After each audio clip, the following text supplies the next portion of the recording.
നമസ്കാരം. എല്ലാ മാന്യ പ്രേക്ഷകർക്കും ശ്രീഭദ്ര ജ്യോതിഷം ചാനലിലേക്ക് സ്നേഹം നിറഞ്ഞ സ്വാഗതം. നമ്മളിപ്പോൾ ചർച്ച ചെയ്തുകൊണ്ടിരിക്കുന്ന വിഷയം ജൂൺ 1 തീയതി, അതായത് 2024 ജൂൺ 1 തീയതി ചൊവ്വ മീനൻ രാശിയിൽ നിന്ന് മേടം രാശിയിലേക്ക് മാറുമ്പോൾ ഓരോ നക്ഷത്രത്തിലും ജനിച്ചവർക്കുണ്ടാകുന്ന അനുഭവങ്ങളെക്കുറിച്ചാണ്. നമ്മൾ മേടം, ഇടവം, മിഥുനം കൂറുകാരുടെ അനുഭവങ്ങൾ കഴിഞ്ഞ വീഡിയോകളിൽ വിശദമാക്കുകയുണ്ടായി. ഇനിയിപ്പം നമുക്ക് അറിയാനുള്ളത് കർക്കിടക കൂറുകാരുടെ ഫലമാണ്. കർക്കിടകക്കൂറിൽ വരുന്ന നക്ഷത്രങ്ങൾ പുണർദത്തിൻ്റെ അവസാന കാൽഭാഗത്ത് ജനിച്ചവർ, പൂയം, ആയില്യം എന്നീ നക്ഷത്രങ്ങളിൽ ജനിച്ചവർ. പുണർദം, പൂയം, ആയില്യം, പുണർദത്തിൻ്റെ അവസാന ഭാഗത്തും പൂയം, ആയില്യം എന്നീ നക്ഷത്രങ്ങളിലും ജനിച്ചവർക്ക് ചൊവ്വയുടെ രാശിമാറ്റം കൊണ്ടുണ്ടാകുന്ന പ്രത്യേകതകൾ എന്തെല്ലാമാണ്? നമ്മൾ ഈ ചൊവ്വയുടെ ഒരു പ്രത്യേകത എന്താണ്? ചൊവ്വയുടെ കാരകത്വം നോക്കുമ്പോൾ തന്നെ ആ സ്വഭാവം പ്രത്യേകം പറയുന്നുണ്ട്. ഭൗമോച്ചാരാരി സൈന്യായുധ ബലസഹജ ക്രൗര്യ വീര്യാനൃതാഗ്നി സ്വർണദ്വേഷ്മ ബാല കാലയ രണകലഹ അന്യാംഗന പ്രാപ്തി ദണ്ഡ. ഇങ്ങനെയാണ് പറഞ്ഞു പോകുന്നത്. കുറേ കാരകത്വങ്ങൾ ചൊവ്വയ്ക്ക് പറയുന്നുണ്ട്. ഭൂമി, കള്ളൻ, ശത്രു, ആയുധം, ബലം, സഹോദരങ്ങൾ, ക്രൗര്യം, വീര്യം, അസത്യം, അഗ്നി, സ്വർണം, ദ്വേഷം, മറ്റുള്ളവരോടുള്ള വിരോധം, കല്ല്, അടുക്കള, യുദ്ധം, കുലക്ഷയം, അന്യാംഗനാപ്രാപ്തി, വ്യഭിചാരം, ദണ്ഡോപായം, അടി, ഇടി കാര്യങ്ങളൊക്കെ. പിന്നെ വഴി, കൊള്ളിമീൻ എന്ന് പറഞ്ഞാൽ ഈ ധൂമകേതുക്കളൊക്കെ വരുന്നത്, വെട്ടുകുത്ത്, മേധസ്, ഇടിവെട്ടൽ, രസതന്ത്രങ്ങൾ, അതായത് രാസവസ്തുക്കളുമായിട്ട് ബന്ധപ്പെട്ട കാര്യങ്ങൾ, വ്രണം, കോപം, നിർവികാരമായ മനസ്ഥിതി, ഇതെല്ലാം ചൊവ്വയുമായിട്ട് ബന്ധപ്പെട്ട കുറേ കാര്യങ്ങളാണ്. ധനുർവേദം ബന്ധപ്പെട്ടതാണ്. പിന്നെ കാളി, ഭദ്രകാളി, സുബ്രഹ്മണ്യൻ, ഭൈരവൻ, വീരഭദ്രൻ, ഖണ്ഡാകർണൻ തുടങ്ങിയ മൂർത്തികൾ, ഇതെല്ലാം ചൊവ്വയുമായിട്ട് ബന്ധപ്പെട്ട കാര്യങ്ങളാണ്. നമ്മൾ ഓരോരോ സന്ദർഭത്തിലാണ് ചൊവ്വയുടെ സ്ഥാനവും ചൊവ്വയുടെ സ്വഭാവവും അനുസരിച്ച് ഇതെല്ലാം കണ്ടുപിടിക്കുന്നത്. പ്രശ്നത്തിലും ജാതകത്തിലും തൽക്കാല സ്ഥിതി അറിയുമ്പോഴുമൊക്കെ ചൊവ്വയെ വെച്ച് കണ്ടുപിടിക്കുന്ന കാര്യങ്ങളാണ് ഈ സൂചിപ്പിച്ചത്. അപ്പോൾ ഒത്തിരി വിശദമായിട്ട് പോകേണ്ടതില്ല. അപ്പോൾ ചൊവ്വയ്ക്ക് ഇങ്ങനെയൊക്കെ ഒരു കാരകത്വം ഉണ്ട് എന്നുള്ളതാണ് പറഞ്ഞത്. അപ്പം നമ്മൾ ചൊവ്വ മേടത്തിലേക്ക് വരുമ്പോൾ കർക്കിടക കൂറുകാരെ സംബന്ധിച്ച് 10ലാണ് ചൊവ്വ എത്തിയിട്ടുള്ളത്. അതായത് കർമ്മഭാവത്തിലേക്കാണ് ചൊവ്വ വന്നിട്ടുള്ളത്. പക്ഷേ ചൊവ്വ ഒരു ക്രൂരഗ്രഹമാണെങ്കിലും മേടം രാശി എന്ന് പറയുന്നത് ചൊവ്വയ്ക്ക് അനുകൂലമായ രാശിയാണ്. മാത്രമല്ല 10ൽ ചൊവ്വ സഞ്ചരിക്കുമ്പോൾ തന്നെ 11 കർക്കിടകക്കൂറുകാരെ സംബന്ധിച്ചിടത്തോളം 11 ആരൊക്കെയാണ് ഉള്ളത്? വ്യാഴമുണ്ട്, ശുക്രനുണ്ട്, സൂര്യനും ഉണ്ട്. അപ്പോൾ അതുകൊണ്ട് തന്നെ രണ്ട് തരത്തിലുള്ള ചില കാര്യങ്ങളിൽ വളരെ ഗുണകരമായിട്ട് 11ൽ വ്യാഴം നിൽക്കുന്ന കാലത്തിൻ്റെ ഗുണവും കിട്ടും, 10ൽ ചൊവ്വ നിൽക്കുന്ന ഗുണവും വീര്യവും ധൈര്യവും ഒക്കെ കിട്ടും. ശത്രുശല്യവും മറ്റ് ചില ദോഷങ്ങളും ഉണ്ടാവുകയും ചെയ്യും. പൊതുവെ നമ്മൾ നോക്കുമ്പോഴത്തേക്കും കുറേ ഗുണഫലങ്ങളും കുറച്ച് ദോഷഫലങ്ങളുമാണ് കർക്കിടകക്കൂറുകാരെ സംബന്ധിച്ച് ഈ ഒരു സമയത്ത്, അതായത് കൃത്യമായിട്ട് പറഞ്ഞാൽ ജൂൺ 1 മുതൽ ഒരു 42 ദിവസത്തേക്ക് അനുഭവിക്കാൻ ഇടയാകുന്നത്. അപ്പോൾ 10ൽ ചൊവ്വ സഞ്ചരിക്കുന്ന കാലമെന്ന് പറയുന്നത് ആ താൽക്കാലിക ഫലം വെച്ച് നോക്കുമ്പോൾ കർമ്മരംഗത്ത് പുഷ്ടി ഉണ്ടാകും. എന്നാൽ കർമ്മരംഗത്ത് അല്പം സംഘർഷകരമായ കാര്യവും ഉണ്ടാകും. നല്ലതായിട്ട് ജോലി ചെയ്യാൻ സാധിക്കും, പക്ഷേ ചിലപ്പോൾ നമ്മുടെ ജോലി നല്ലതായിട്ട് ചെയ്യുമ്പം സഹപ്രവർത്തകരിൽ ആർക്കെങ്കിലും ഉണ്ടാകാവുന്ന ഒരു അസൂയ ഒരു സംഘർഷത്തിന് ഇടയാക്കിയേക്കാം. അപ്പം അങ്ങനെയൊക്കെയാണ് ഈ ഫലങ്ങൾ വരുന്നത്, താൽക്കാലിക ഫലങ്ങൾ വരുന്നത്. നന്നായിട്ട് പരിശ്രമിക്കുന്നവർക്ക് നന്നായിട്ട് വിജയിക്കാനും സാധിക്കും. നമ്മുടെ പ്രവർത്തനങ്ങൾ, ഉത്സാഹത്തോടെയുള്ള പ്രവർത്തനങ്ങൾ കണ്ടിട്ട് മേലധികാരികൾ സംതൃപ്തി രേഖപ്പെടുത്തും. അതുപോലെ തന്നെ ജോലിയിൽ പല ക്രമീകരണങ്ങളും, നമ്മുടെ ഒരു താല്പര്യം അനുസരിച്ചുള്ള ക്രമീകരണങ്ങളുണ്ടാകും. നമുക്ക് കൂടുതൽ അധികാരം പ്രയോഗിക്കാനും സാധിക്കും. പക്ഷേ ഈ അധികാര പ്രയോഗം എന്ന് പറയുന്നത് അതിരി വിടുമ്പോഴാണ് ചൊവ്വ ദോഷകാരകനാകുന്നത്. അഥവാ ജാതകത്തിൽ ചൊവ്വ ഭയങ്കര ശക്തനാണെങ്കിൽ പാപഗ്രഹവും കൂടിയാണല്ലോ, നമ്മൾ കണ്ടവൻ അധികാരം കാണിക്കും, ഈഗോ ക്ലാഷും ഒക്കെ കാണിക്കും. അപ്പോൾ അത് ജാതകവും കൂടെ ആയിട്ട് ബന്ധപ്പെടുത്തിയാണ് ഈ താൽക്കാലിക ഫലങ്ങളും പോകുന്നത്. എങ്കിലും നമ്മളിപ്പോൾ പറയുന്നത് ആ കൂറുകാരുടെ പൊതുഫലമാണ്, കർക്കിടകക്കൂറിൻ്റെ പൊതുഫലമാണ് പറഞ്ഞു പോകുന്നത്. പിന്നെയുള്ളത് ഗുണകരമായ കാര്യങ്ങളെന്ന് പറഞ്ഞാൽ ഭൂമി വാങ്ങാനും ഭൂമി വിൽക്കാനും ഒക്കെ സാധിക്കും. ഭൂമികാരകനാണ് ചൊവ്വ. അതൊക്കെ ലാഭം ഉണ്ടാക്കാനും സാധിക്കും ആ കാര്യത്തിലൊക്കെ. സഹോദരന്മാരുമായിട്ട് ചേർന്ന് പലതരത്തിലുള്ള വ്യാപാരങ്ങൾ നടത്താനും അങ്ങനെ നടത്തുന്ന വ്യാപാരങ്ങൾ ലാഭത്തിലെത്തിക്കാനും സാധിക്കും.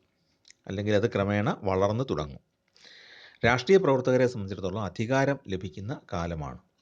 മന്ത്രിയോ MLA ഒന്നും ആകാൻ പറ്റിയില്ലെങ്കിലും ഈ രാഷ്ട്രീയക്കാർ പറയുന്നത് കേൾക്കാൻ വേണ്ടി അവർക്ക് കീഴിൽ ഒരു സംഘം ഉണ്ടാകും. അപ്പോൾ അങ്ങനെ ഒരു അധികാരം, ഒരു ഗ്രൂപ്പിൻ്റെ അധികാരം ലഭിക്കുന്ന ഒരു കാലമാണ്. ഗണാധിപത്യമാണ് ലഭിക്കുന്നത്. ഗണം എന്ന് പറഞ്ഞാൽ കൂട്ടം.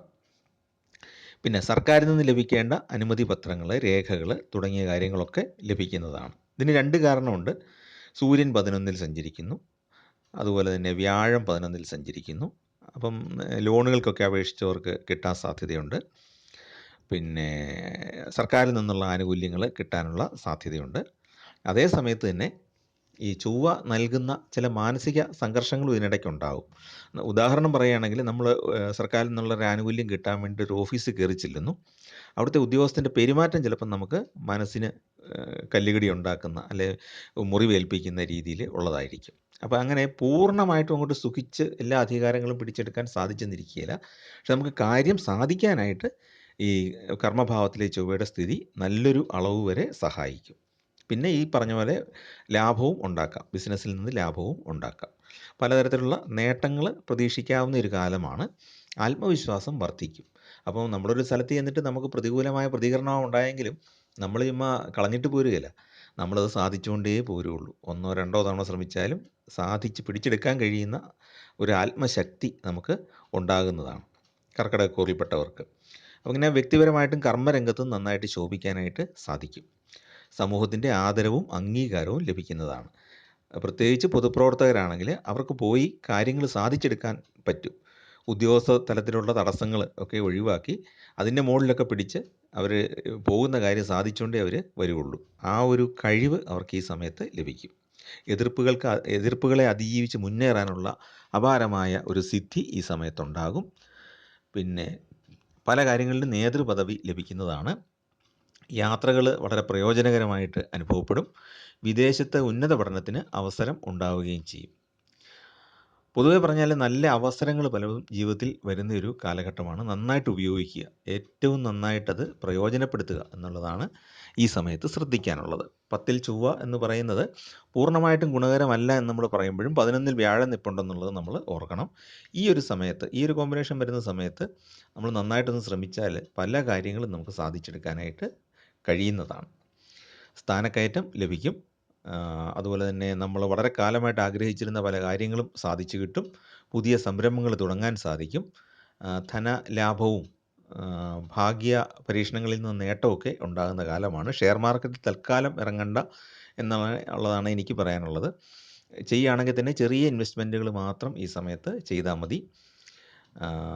എന്ന് പറഞ്ഞാൽ തീരെ അങ്ങ് നഷ്ടം വരും എന്നുള്ളതല്ല, എങ്കിൽ പോലും ഈ ഒരു ഫ്ലക്ച്വേഷൻ അഥവാ കയറ്റിറക്കത്തിൻ്റെ ഒരു കാലമായിരിക്കും കുറച്ച് നാൾ.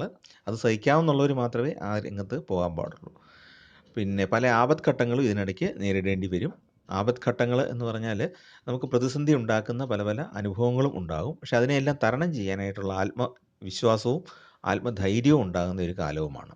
പല വിധത്തിലുള്ള അപമാനങ്ങൾ ഏൽക്കേണ്ട അവസ്ഥയും ഉണ്ടാകും. ഞാൻ നേരത്തെ പറഞ്ഞല്ലോ, നമുക്ക് കിട്ടേണ്ട ഒരു ആനുകൂല്യം കിട്ടാൻ വേണ്ടി നമ്മളൊരു ഓഫീസിൽ കയറി ചെല്ലുമ്പോൾ ചിലപ്പോൾ അവിടെ ഇരിക്കുന്ന ആളിൻ്റെ പെരുമാറ്റം നമുക്ക് മുറിവേൽപ്പിക്കുന്നതായിരിക്കും. അല്ലെങ്കിൽ ഒരു സമൂഹത്തിൽ നമ്മൾ പല കാര്യങ്ങളും നമ്മൾ ചെയ്ത പല കാര്യങ്ങളും പറയുമ്പോൾ നമ്മുടെ ഏതെങ്കിലും ചെയ്യാൻ പറ്റാത്ത ഒരു നെഗറ്റീവായിട്ടുള്ളൊരു കാര്യം എടുത്തിട്ട് ഒരാൾ ചിലപ്പോൾ നമുക്കെതിരെ സംസാരിക്കാനും മതി. അതങ്ങനെയുള്ള ചെറിയ ചെറിയ അപമാനങ്ങളൊക്കെ നേരിടേണ്ടി വരും. അതൊക്കെ നമ്മൾ തരണം ചെയ്യുക എന്നുള്ളതാണ് മനസ്സിലാക്കേണ്ടത്. കലഹങ്ങൾക്ക് കാരണമുണ്ടാകുന്ന പല കാര്യങ്ങളും ഉണ്ടാകും. ബുദ്ധിപൂർവ്വം അതിനെ തരണം ചെയ്യുക. സഹോദരങ്ങളുമായിട്ട് ഒന്നിച്ച് പ്രവർത്തിക്കുന്നത് ഗുണകരമാണ്. എങ്കിൽ പോലും അഭിപ്രായ വ്യത്യാസങ്ങളുണ്ടാകാം. ബുദ്ധിപൂർവ്വം അവയെ കൈകാര്യം ചെയ്യുക.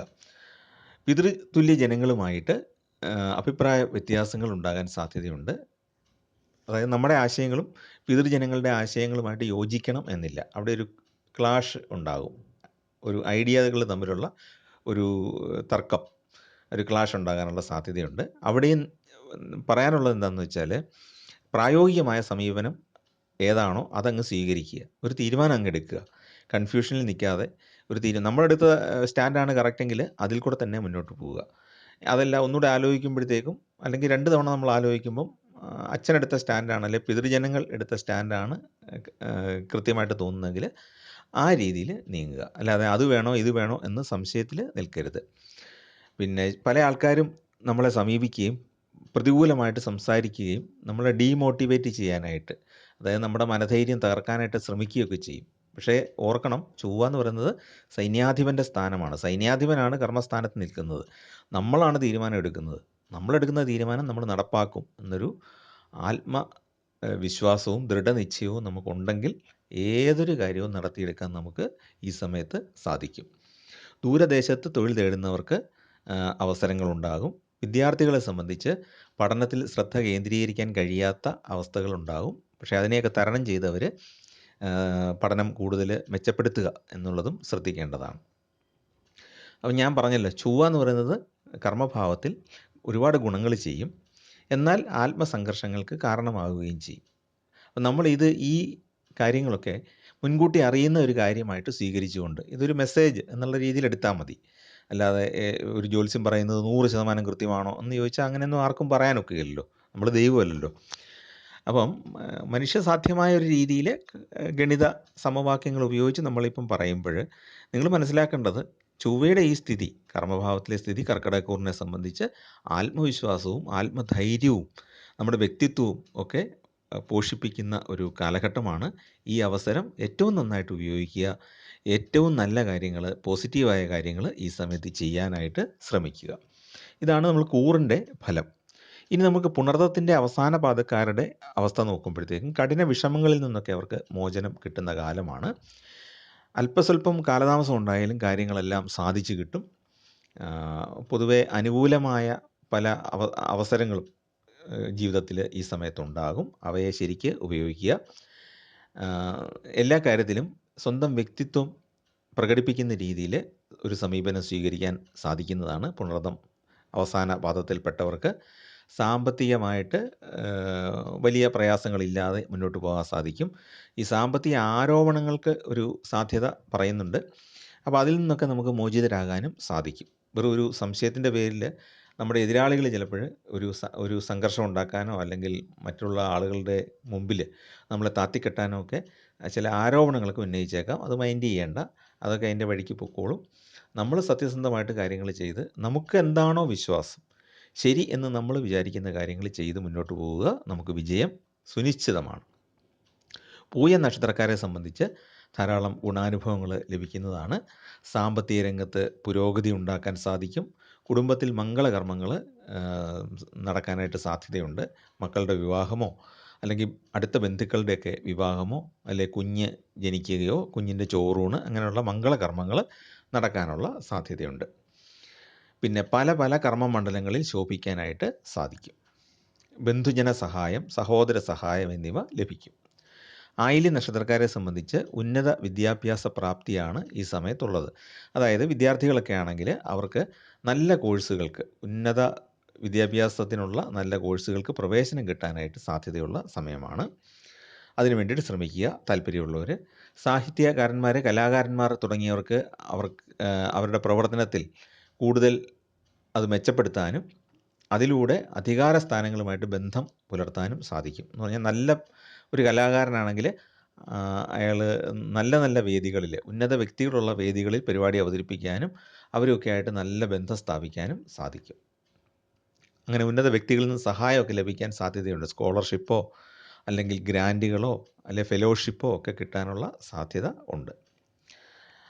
അസൂയാലുക്കളുടെ ഉപദ്രവം നന്നായിട്ട് ഉണ്ടാകും. അതിനെതിരെ നിങ്ങളൊരു മുൻകരുതൽ എടുക്കുക. നിങ്ങൾക്ക് എതിരെ പ്രവർത്തിക്കുന്ന ഒരു ഗ്രൂപ്പ്, അതിനെ നിങ്ങൾക്ക് നേരിടേണ്ടി വരും ഈ സമയത്ത്. അപ്പോൾ എന്താണെങ്കിലും അതിനെ മറികടക്കാൻ തീർച്ചയായിട്ടും സാധിക്കും. അവരുമായിട്ടുള്ള ഒരു യുദ്ധം എന്നല്ല പറയുന്നത്. നിങ്ങളതിനെ പ്രത്യേകിച്ച് അതിനുവേണ്ടി സമയം കളയേണ്ടതില്ല. നിങ്ങൾ നിങ്ങളുടെ പ്രവർത്തനവുമായിട്ട് ഉറച്ച മനസ്സോടുകൂടി മുന്നോട്ട് പോവുക. അസൂയാലുക്കളിൽ കുറച്ച് കഴിയുമ്പോൾ ശബ്ദം അടക്കി തിരിച്ചു പൊക്കോളും. പിന്നെ രോഗങ്ങളിൽ നിന്ന് ആയില്യം നക്ഷത്രക്കാർക്ക് മുക്തി കിട്ടുന്ന ഒരു സമയവുമാണ്. അപ്പോൾ ഇതാണ് നമുക്ക് കർക്കിടകക്കൂറിൻ്റെ ഫലങ്ങളായിട്ട് പറയാനുള്ളത്. പിന്നെ ആ കർക്കിടകക്കൂറിൽ വരുന്ന നക്ഷത്രങ്ങളുടെ പൊതുവായിട്ടുള്ള പ്രത്യേക ഫലങ്ങളും നമ്മൾ പറഞ്ഞു. അപ്പോൾ ഈ ചൊവ്വയുടെ രാശിമാറ്റം പൊതുവെ നോക്കുമ്പോൾ ഗുണങ്ങളാണ് കൂടുതൽ കർക്കിടകക്കൂറിന്. ചെറിയ ദോഷങ്ങൾ, ചെറിയ മാനസിക സംഘർഷം ഇതൊക്കെ ഉണ്ടാവും. അപ്പോൾ അതിനെ നമ്മൾ ഒരു തയ്യാറെടുപ്പോടുകൂടി പ്രാർത്ഥനയോടുകൂടിയൊക്കെ മറികടക്കുക. ആത്മവിശ്വാസം കൈവിടാതെ സൂക്ഷിക്കുക. ചാനൽ പറയുന്ന കാര്യങ്ങൾ നിങ്ങൾക്ക് ഇഷ്ടപ്പെടുന്നുണ്ടെങ്കിൽ ദയവായിട്ടൊന്ന് സബ്സ്ക്രൈബ് ചെയ്യുകയും നിങ്ങളുടെ കൂട്ടുകാർക്കും നിങ്ങളുടെ അടുത്ത ബന്ധുക്കൾക്കും ജ്യോതിഷത്തിൽ വിശ്വാസമുള്ള പരിചയക്കാർക്കൊക്കെ ഒന്ന് ഷെയർ ചെയ്ത് കൊടുക്കാനും അപേക്ഷിക്കുന്നു. എല്ലാവർക്കും എല്ലാ നന്മകളും ഉണ്ടാകട്ടെ. ജോലിക്കൊക്കെ ആഗ്രഹിക്കുന്നവർക്ക് അത് ലഭിക്കട്ടെ എന്ന് പ്രത്യേകമായിട്ട് പ്രാർത്ഥിക്കുന്നു. നിങ്ങളുടെ സംഘർഷങ്ങൾ കുറഞ്ഞിരിക്കാനും നിങ്ങൾക്ക് മനസ്സ് വളരെ ശാന്തമാക്കി മുന്നോട്ട് പോകാനും സാധിക്കട്ടെ. ചൊവ്വയുടെ ഒരു ആധിപത്യം കൊണ്ട് പലപ്പോഴും നമുക്ക് മനസ്സിന് സംഘർഷമൊക്കെ ഉണ്ടാകുമെങ്കിലും അതിനെയൊക്കെ നിങ്ങളുടെ പ്രാർത്ഥന കൊണ്ട് മറികടക്കാൻ സാധിക്കട്ടെ എന്നും പ്രാർത്ഥിക്കുന്നു. എല്ലാവർക്കും നമസ്കാരം.